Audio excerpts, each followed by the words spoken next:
àlékún ìkẹ́ fún màmá wa tí wọ́n lọ lé àhájá wa Kalimatu Sa'diya wọn làwọn kó bá wa ṣàlékún. Hello, me then give you a chance now. Hello. Allow now.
Hey, Baba.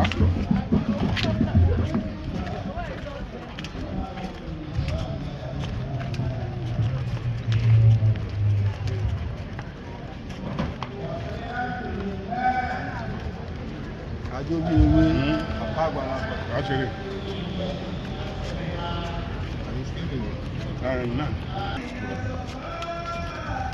Ojú èkó sí ẹsẹ̀ padà. Ó wà lẹ́yìn. Ó wà lẹ́yìn. Wọ́n mo fẹ́ kó lead. Mo wà wájú náà. Dókítà dà. Wàá bá fi.